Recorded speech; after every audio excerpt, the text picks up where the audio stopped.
ఇది గత కొద్ది రోజులుగా అబ్జర్వేషన్లో ఉన్నారండి. ఎన్ని రోజులు ఉన్నారు, ఎప్పుడు వచ్చాం, ఏంటన్నాయి ఆ స్పెసిఫిక్స్ మేము చెప్పలేదు. జరిగిన రోజే దొరికారు కాబట్టి దానికి దీనికి రిలవెంట్ ఏమన్నా ఉందా అంటే there that issue is closed. So our people deemed it as right time to pick these people. కనుక్కొని చెప్తాను. అదే విచారించిన తర్వాత తెలుస్తుంది. నిజంగానే ఐఎమ్ నాట్ జోకింగ్. టార్గెట్ ఎవరు, ఏంటి, ఏం ప్లాన్ చేశారు, ఏంటన్నది మేము కనుక్కుంటాం. రేపు డీటెయిల్ ప్రెస్ మీట్ లోపు మాకు వాళ్ళు చెప్తే మీకు చెప్తాను. సార్ ఇప్పుడు అమరావతి బేస్ చేసుడుగా వాళ్ళు ఎటువంటి ఎక్విప్మెంట్ ప్లాన్ చేశారంటారు? అదే అండి, దీస్ ఆల్ థింగ్స్. మీరు ఇలా నన్ను ఎన్ని అడిగినా కూడా దానికి ఒకే ఒక్క సమాధానం, దయచేసి నాకు టైం ఇవ్వండి. हम बता सकते हैं कि कितना वेपन्स है, कितना एम्यूनिशन है या कितना ये एक्सप्लोजिव सब्सटेंसेस है उसके पास, तभी बता सकते हैं हम. सर खास करके विजयवाड़ा के अंदर पहली बार जो है 28 मेंबर्स को पकड़ा गया था, तो इसके अंदर कोई विजयवाड़ा का बंदा है सर, क्यों यहाँ पर आने का उनका संभावना है? उन सबसे बात करने के बाद पूछना है कि वो किसी को रिश्तेदार है विजयवाड़ा में या कोई विजयवाड़ा से है या नहीं, वो थोड़ा कल तक देर लगेगा वो पता करने में. they selected only Vijayawada sir, they became only shelter. I have to clarify that not only Vijayawada, there are simultaneous operations that are going on in different places across the state. Those particular districts will reveal as and when those particular operations are concluded. And as for my area is concerned, that is the Krishna district. This is the outcome of operation as of now. Sir, what about Devji sir? Please sir. Devji is his designation is Central Committee Secretary, I think. He is the Central Committee Secretary, Devji, alias Tippiri Tirupati. So I think here the protection team of Devji is stationed here.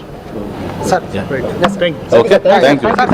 So ఇది చాలా క్లియర్గా మనం కానీ చూసుకుంటే మనం కానీ చూసుకుంటే వ్యవహారంలో ఒకటి సత్యన్న ఓవరాల్గా ఆయన చాలా క్లియర్గా చెప్తున్నారు. దేవ్జీకి సంబంధించిన సెంట్రల్ కమిటీ సభ్యుడు ఎవరైతే ఉన్నారో, దేవ్జీకి సంబంధించిన వ్యవహారంలో ఉన్న ఆయనకున్న సెక్యూరిటీ టీంలో ఉన్న 9 మందిని కూడా ఇక్కడ అదుపులో తీసుకునే ప్రయత్నం అయితే చేశామనేది ఎస్పీ చెప్తున్న పరిస్థితి. అయితే ఇప్పుడు కృష్ణా జిల్లాకి ఇంకా చాలా ప్రాంతాల్లో కూడా దీనికి సంబంధించిన సర్చ్ ఆపరేషన్స్ జరుగుతున్నాయి. కేవలం ఒక్క విజయవాడ ఒకటే కాదు. ఇందాక మార్నింగ్ లడ్డా చెప్తున్నట్టుగా చాలా క్లియర్గా ఒక వ్యవహారం అయితే చాలా క్లియర్గా చెప్తున్నారు. ఎందుకంటే ఛత్తీస్గఢ్, ఒరిస్సా, ఇతర ప్రాంతాల్లో అధికారులు ఇస్తున్న ఒత్తిడి తట్టుకోలేకనే ఇక్కడి నుంచి మావోయిస్టులు ఆంధ్ర వైపుకి రంపచోడవరం తర్వాత మారేడుమిల్లి ఇటువైపుగా రావాలని ఒక ప్రయత్నం చేశారు. అది మాకు మొదటి నుంచి ఆ సమాచారం మాకుంది.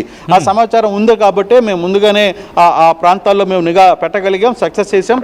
ఈరోజు ఉదయం ఆపరేషన్ కూడా అంటే ఎన్కౌంటర్ జరగడానికి కూడా కారణం ఆ కూంబింగ్లో భాగంగానే ఎన్కౌంటర్ జరిగింది అనేది లడ్డా చాలా క్లియర్గా చెప్తుంది. ఈ సమాచారం మాకు ముందుగానే ఉంది. చాలా రోజుల నుంచి వాళ్ళు ఇటువైపు ఇంకా వారికి ఆప్షన్స్ లేవు. ఎందుకంటే ఒరిస్సా బ్లాక్ అయింది, ఛత్తీస్గఢ్ బ్లాక్ చేసుకున్నారు. ఆల్మోస్ట్ ఆల్ ఇప్పటికే అక్కడ ఆసన్న వీళ్ళందరూ కూడా లొంగిపోయారు. దాదాపుగా 2500 మంది 200 మంది నుంచి 400 వరకు దాకా అక్కడ ఉన్న మావోయిస్టులు పూర్తిగా కూడా స్వచ్ఛందంగా లొంగిపోయారు. ఒకవైపు ఆంధ్ర తెలంగాణ బార్డర్లో ఉన్న ఆసన్న కంప్లీట్గా కూడా తెలంగాణ పోలీసుల రక్షణలో ఉన్నారు. ఆయన వాళ్ళ కంట్రోల్లోకి వెళ్ళిపోయిన పరిస్థితి. చాలామంది సీనియర్స్ ఉన్న మావోయిస్టులు ఎవరైతే ఉన్నారో వాళ్ళందరూ కూడా సేఫ్ జోన్లోకి వెళ్ళారు.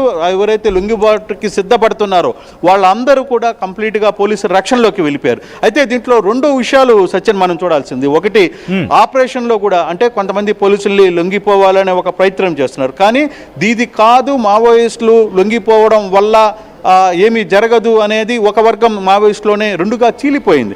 దీన్ని ఒకవైపు మావోయిస్టులో ఒకటి లొంగిపోవాలని చెప్తుంది, ఒకటి లొంగిపోకూడదు అని చెప్పి మాట్లాడుతుంది. అందుకే ఒక బ్యాచ్ కంప్లీట్గా హిడ్మా లాంటి వాళ్ళు కంప్లీట్గా మేము బయటికి వెళ్ళిపోతున్నాం, మేము సేఫ్ జోన్లోకి వెళ్ళాలని ఒక ప్రయత్నం చేశారు. అందుకే వాళ్ళ టీము చివరికి అక్కడి నుంచి విజయవాడ దాకా రాగలిగిందంటే వాళ్ళు ముందు సేఫ్ జోన్లోకి వెళ్ళిపోవాలి, కొంత షెల్టర్ తీసుకోవాలని ఒక ప్లాన్ చేశారు. అందుకే వాళ్ళు కూడా హిడ్మా వాళ్ళు కూడా కంప్లీట్గా అక్కడి నుంచి రంపచోడవరం తర్వాత ఇతర ప్రాంతాల మారేడుమిల్లి ప్రాంతాల మీదుగా వాళ్ళు అక్కడ సేఫ్ జోన్లోకి వెళ్ళాలని ఒక ప్రయత్నం చేశారనేది చాలా క్లియర్గా అర్థమవుతుంది. సో ఓవరాల్గా ఈ సబ్జెక్టుకి సంబంధించిన వ్యవహారంలో ఏదైనా జరిగిన వ్యవహారం కనుక ఒకసారి మనం క్లారిటీ తీసుకుంటే జరిగిన ఇష్యూస్లో ఇప్పటికీ ఒక్కసారి మాత్రం ఆంధ్రప్రదేశ్ అలర్ట్ అయింది. ఎందుకంటే ఒక్కసారిగా ఉదయం ఎన్కౌంటర్ ఆంధ్రప్రదేశ్ ప్రాంతంలో ఆంధ్రప్రదేశ్ హద్దుల్లో జరగడం, అందులో ఇగ్మా లాంటి పెద్ద మావోయిస్ట్ నేత తనతో ఉన్న కోర్ టీం చనిపోవడం, ఆయనతో పాటు చాలామంది ఇక్కడికి వచ్చి ఇప్పుడు మనం కానీ తిరుపతి మనం కానీ చూసుకుంటే తిరుపతి ఇట్లాంటి వాళ్ళందరూ వాళ్ళకి సంబంధించిన సేఫ్ టీమ్ కూడా ఇప్పుడు ఇదే మనం చూస్తున్న ఇంట్లోనే సేఫ్లో ఉన్నారు. వాళ్ళందరినీ ఇక్కడ తీసుకునే ప్రయత్నం చేశారు, వాళ్ళందరినీ అదుపులో తీసుకున్నారు. అయితే వాళ్ళు ఇక్కడ షెల్టర్కి వచ్చారా లేదా ఏమైనా ప్లాన్ ఆఫ్ యాక్షన్కి వచ్చారా అనే అంశాన్ని మనం చూడాలి.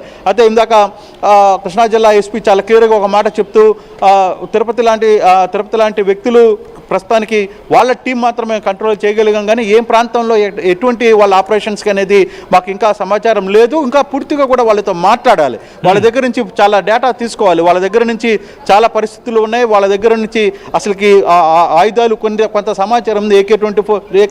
AK-47 లాంటివి 2, తర్వాత రైవల్ 1, తర్వాత పిస్టల్ 1, కొన్ని వాళ్ళు స్వాధీనం చేసుకున్నప్పటికీ కూడా దానికి సంబంధించిన పూర్తి స్థాయిలో ఎంతవరకు వీళ్ళని ఇది చేయగలం అనేది చాలా వరకు చూడాల్సిన పరిస్థితి ఉంది. సో ఇది క్లియర్గా రేపుడికి కానీ మనం చెప్పలేని పరిస్థితి ఉంటుంది అనేది చాలా క్లియర్గా కృష్ణా జిల్లా ఎస్పీ చాలా క్లియర్గా చెప్తున్నారు. ఆయన నిన్నటి నుంచి 2 రోజుల నుంచి ఈ ఆపరేషన్ చాలా సక్సెస్ఫుల్గా ఎక్కడా లీక్ కాకుండా, ప్రధానంగా ఇటువంటి ఆపరేషన్స్లో లీక్ జరగకుండా చూసుకోవడం అనేది చాలా ఇంపార్టెంట్. ఒక్కసారిగా 27 మంది మావోయిస్టులని అదుపులో తీసుకోవడం అనేది it's not a easy thing. ఇది విజయవాడ లాంటి సిటీలో, అందులో విజయవాడ లాంటి సిటీలో, కానూరు లాంటి ప్లేసుల్లో ఒక్కసారిగా ఇంతమందిని అదుపులో తీసుకోవడం అనేది నిజంగా పోలీసులకి, మావోయిస్టులకి పెద్ద షాక్ ఉంటుంది. పోలీసులకి ఒక అచీవ్మెంట్ లాంటిది అనేది చాలా క్లియర్గా అంచనాలు ఏమైనా ఉన్నాయా, లేకపోతే ఆయనకి సంబంధించి అంటే హిడ్మాకి సంబంధించి డైరీ బేస్డ్ ఇన్వెస్టిగేషన్ జరిగిన క్రమంలో ఉన్న పేర్లకు మాత్రమే క్లారిటీ వచ్చింది అనుకుంటున్నారా? ఎటువంటి ఇన్ఫర్మేషన్ పోలీసుల దగ్గర ఉంది? ఇంకా డెఫినెట్గా కొంత సమాచారం పోలీసుల దగ్గర ఉంది. కృష్ణా జిల్లా ఎస్పీ విద్యాసాగర్ నాయుడు చాలా క్లియర్గా ఒక మాట అయితే చెప్తున్నారు. ఆయన మా దగ్గర కొంత సమాచారం ఉంది, దీన్ని పక్కాగా హ్యాండిల్ చేయగలిగాం. ఎందుకంటే 2-3 రోజుల నుంచి ఈ వ్యవహారాన్ని చాలా క్లియర్గా అబ్జర్వ్ చేస్తున్నాం.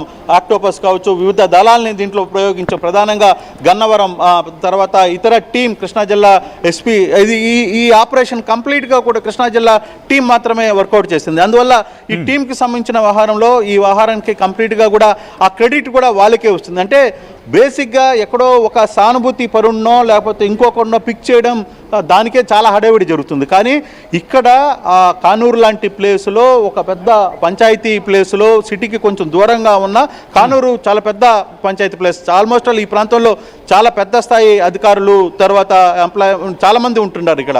ఇటువంటి స్టడీ సర్కిల్స్కి వీటన్నిటికీ చాలా హబ్ లాంటి ప్లేస్, హాస్పిటల్స్ చాలా పెద్ద హబ్ లాంటి ప్లేస్లో ఇక్కడ 27 మందిని ఒక్కసారిగా అదుపులో తీసుకోవడం అనేది నాట్ ఏ ఈజీ థింగ్. ఇది చాలా అంటే పోలీసులు, విజయవాడ పోలీసులు, ప్రధానంగా ఏపీ పోలీస్ తన వర్కౌట్, తన స్టామినాని మరోసారి ప్రూవ్ చేసిందనే చెప్పాలి. కారణం ఏంటంటే ఒకే రోజు దాదాపుగా 31 మందిని అదుపులో తీసుకోవడం,